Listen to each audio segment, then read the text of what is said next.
দুইটি সাগরের পানি কেন মিশ্রিত হয় না? পবিত্র কোরআনে কারীম এবং বিজ্ঞান এই ব্যাপারে কি বলে? মহান আল্লাহ রাব্বুল আলামিন পবিত্র কোরআনে কারীমে ইরশাদ করেন, আর তিনি দুটি সাগরকে একসাথে প্রবাহিত করেছেন, একটি সুপ্রিয় সুস্বাদু, অপরটি লবণাক্ত ক্ষার বিশিষ্ট, এবং তিনি এতদুভয়ের মাঝখানে একটি অন্তরায় ও একটি অনতিক্রম্য সীমানা স্থাপন করেছেন। সূরাতুল ফুরকান আয়াত নম্বর 53 আল বায়ান।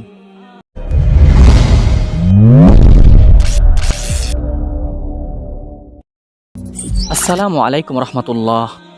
প্রিয় দর্শকদের, ভিউয়ার্স আর অডিয়েন্স, আধুনিক জ্ঞানের যুগে বিজ্ঞানীরা অনেক কিছু আবিষ্কার করেছেন, কিন্তু দুনিয়াতে অনেক সৃষ্টি রয়েছে যা বিজ্ঞানীরা আজ পর্যন্ত তার রহস্য ভেদ করতে পারেনি। এই যেমন ধরুন রোম সাগর এবং আটলান্টিক মহাসাগর, এই দুইটি সাগরের পানি একেবারে ভিন্ন ধরনের। একটি সাগরের পানি আরেকটি সাগরের পানির সাথে মিশ্রিত হতে পারে না। সেখানে রয়েছে বিস্ময়কর একটি অদৃশ্য অন্তরায়, যা খালি চোখে দেখা যায় না এবং বিজ্ঞানীরা আজ পর্যন্ত পরীক্ষা নিরীক্ষা এবং যন্ত্রপাতির মাধ্যমেও দেখতে পায়নি। অথচ যেই যুগে এই ধরনের কোনো পরীক্ষা নিরীক্ষা করার যন্ত্র ছিল না, অর্থাৎ 1400 বছর আগে, সেই সোনালী যুগে পবিত্র কোরআনে কারীমে মহান আল্লাহ রাব্বুল আলামিন সূরা ফুরকানে 53 নম্বর আয়াতে বলে দিয়েছিলেন। এছাড়াও সূরা আর রহমানে মহান আল্লাহ রাব্বুল আলামিন ইরশাদ করেন, তিনি পাশাপাশি দুই দরিয়া প্রবাহিত করেছেন, উভয়ের মাঝখানে রয়েছে এক অন্তরায় যা তারা অতিক্রম করে না। অতএব তোমরা তোমাদের পালনকর্তার কোন কোন অবদানকে অস্বীকার করবে? উভয় সমুদ্র থেকে উৎপন্ন হয় মণিমুক্তা ও প্রবাল। অতএব তোমরা তোমাদের পালনকর্তার কোন কোন অবদানকে অস্বীকার করবে? সূরা আর রহমান 19 থেকে 23 আল বায়ান। উল্লিখিত আয়াতে দুইটি সমুদ্র দ্বারা লোনা ও মিঠা পানি বোঝানো হয়েছে। মহান আল্লাহ রাব্বুল আলামিন পৃথিবীতে উভয় প্রকার দরিয়ায় সৃষ্টি করেছেন। কোন কোন স্থানে উভয় দরিয়া একত্রিত মিলিত হয়ে যায়, যার উপমা পৃথিবীর বিভিন্ন ভূখণ্ডে পরিদৃষ্ট রয়েছে। কিন্তু যে স্থানে দুইটি দরিয়া লোনা ও মিঠা পানি একসাথে মিলিত হয়, সেখানে বেশ কিছুটা দূর পর্যন্ত পানি স্বতন্ত্র ও আলাদা থাকে।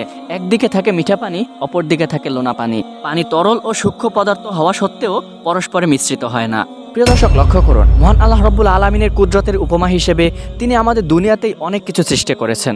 যদি আমরা বিষয়গুলো লক্ষ্য করি, তাহলে আমরা অনায়াসে বুঝতে পারবো মহান আল্লাহ রাব্বুল আলামিনের ক্ষমতা কেমন। জ্যাক ভি কোস্টা নামের এক ফরাসি বিজ্ঞানী সমুদ্রের ভিতরের পানি নিয়ে গবেষণা করার ক্ষেত্রে খুব প্রসিদ্ধ। তিনি খবর পেয়েছিলেন যে রোম সাগর ও আটলান্টিক মহাসাগর রাসায়নিক দিক থেকে একটি অন্যটির থেকে একটু ভিন্ন রকম। এই বিষয়টি বাস্তব কিনা তিনি এটি অনুসন্ধান করার জন্য জিব্রাল্টার দুই সমুদ্রের মিলন কেন্দ্রের কাছাকাছি সমুদ্রের তলদেশে গবেষণা চালান। সেখানে তিনি তথ্য পান যে জিব্রাল্টার উত্তর তীর মরুকেশ আর দক্ষিণ তীর স্পেন থেকে আশাতীতভাবে একটি মিষ্টি ঝর্ণা উতলে ওঠে। এই বড় ঝর্ণাটি উভয় সমুদ্রের মধ্য দিয়ে 45 সূক্ষ্মকোণে দ্রুত গতিতে অগ্রসর হয়ে চিরুনির দাঁতের আকৃতি ধারণ করে বাঁধের মতো কাজ করে। এই ক্রিয়াকলাপের ফলে রোম সাগর ও আটলান্টিক মহাসাগর একটি আরেকটির সঙ্গে মিশ্রিত হয় না। কিন্তু দুটি সমুদ্রের মিলনস্থলে যে পৃথককরণী বা পর্দা রয়েছে, তা খালি চোখে বোঝার উপায় নেই। আর বিজ্ঞানী জ্যাক ভি কোস্টা যখন এই বিষয়টি বুঝতে পারলো যে দুইটি সমুদ্রের মাঝখান দিয়ে একটি ঝর্ণার মতো সূক্ষ্ম একটি পর্দা রয়েছে, সেই বিষয়টি জেনে অবাক হয়ে গেল। কিভাবে সম্ভব এই কাজটি? আসলে এটি মহান আল্লাহ রাব্বুল আলামিনের একটি জলজান্ত কুদরত। শুধুমাত্র জ্যাক ভি কোস্টা একাই নন, বরঞ্চ অনেক মেরিন বিজ্ঞানীও এই রহস্যটি ভেদ করতে ব্যর্থ হয়েছেন। 1942 সালে শতাধিক মেরিন স্টেশন বসিয়ে স্যাটেলাইটের মাধ্যমে পরীক্ষা করা হয়, শুধু একটি বিষয় জানার জন্য যে কোন জিনিস এই দুই সাগরের মাঝখানে বাধা সৃষ্টি করছে। তারা সেখানে আলো পরীক্ষা করেন, বাতাস পরীক্ষা করেন এবং মাটি পর্যন্ত পরীক্ষা করেন, কিন্তু এর মধ্যে কোন জিনিস বাধা বা পর্দা সৃষ্টি করছে এর কারণ খুঁজে পায়নি। প্রিয় দর্শকদের, ভিউয়ার্স আর অডিয়েন্স, আরও মজার ব্যাপার হচ্ছে ভূমধ্য সাগরের পানি জিব্রাল্টার সেল বা সাগরের তলদেশের উঁচু ভূমির উপর দিয়ে আটলান্টিক মহাসাগরের মধ্যে শতাধিক কিলোমিটার প্রবেশ করেছে এবং তা 1000 মিটার গভীর পৌঁছার পরেও তার উপরোক্ত বৈশিষ্ট্য ও রঙের কোনো পরিবর্তন সাধিত হয়নি। যদিও উভয়ের মাঝে রয়েছে প্রচুর ঢেউ, প্রবল খরস্রোত এবং উত্তাল তরঙ্গ, এতটা সত্ত্বেও পরস্পরে মিশ্রিত হয় না এবং একে অন্যকে অতিক্রম করতে পারে না। এটা শুধু মহান আল্লাহ রাব্বুল আলামিনের কুদরত ছাড়া আর কিছুই হতে পারে না।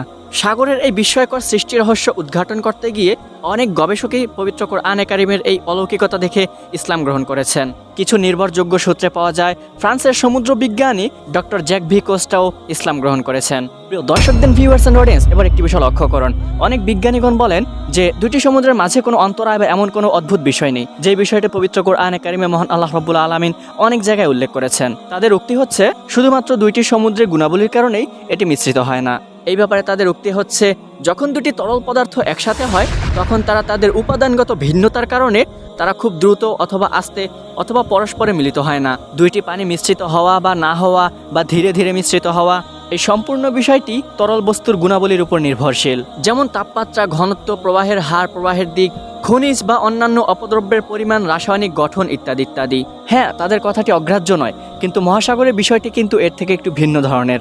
দুইটি সাগরের পানি মিশ্রিত না হওয়ার ব্যাপারটি, তারা যতই পানির গুণাবলীর উপর নির্ভর করুক না কেন, পৃথিবীর শুরুলগ্ন থেকে যে দুইটি মহাসাগরের পানি একত্রিত হচ্ছে না, এই বিষয়টি তারা মিথ্যা সাব্যস্ত করতে পারবে না, কারণ এটি সর্বসাক্ষিত। তাছাড়া তরল পদার্থের গুণাবলীর কারণে দুইটি পানি ফার্স্টেবল মিলিত না হলেও তা একসময় ধীরে ধীরে আস্তে আস্তে মিলিত হয়ে যায়। কিন্তু দুইটি মহাসাগরের পানি এরূপ নয়, সেটা পৃথিবীর শুরুলগ্ন থেকেই মিশ্রিত হচ্ছে না। বাদবাকি গুণাবলীর বিষয়টিও যদি ধরা হয়, তাহলে এই গুণাবলীটা সৃষ্টি করলো কে? আশা করি এই উত্তরটি দেওয়ার অপেক্ষা রাখে না। মহান আল্লাহ রব্বুল আলামিন আমাদের সবাইকে সঠিক বিষয়গুলো বুঝে এবং জেনে আমল করার তৌফিক দান করেন। তো প্রিয় দর্শকদের, ভিউয়ার্স অ্যান্ড অডিয়েন্স, ভিডিওটি যদি ভালো লেগে থাকে তাহলে অবশ্যই সাবস্ক্রাইব করে বেল আইকনটি ক্লিক করে রাখবেন পরবর্তী ভিডিও নোটিফিকেশন পাওয়ার জন্য। আর যদি ভিডিও ক্যাটাগরি সম্পর্কে কোনো মতামত বা পরামর্শ থাকে তাহলে অবশ্যই কমেন্ট করে জানাবেন। আজকের মতো এতটুকুই, নেক্সট টাইম আপনাদের সাথে আবারও দেখা হবে। ধন্যবাদ। আসসালামু আলাইকুম রহমতুল্লাহ।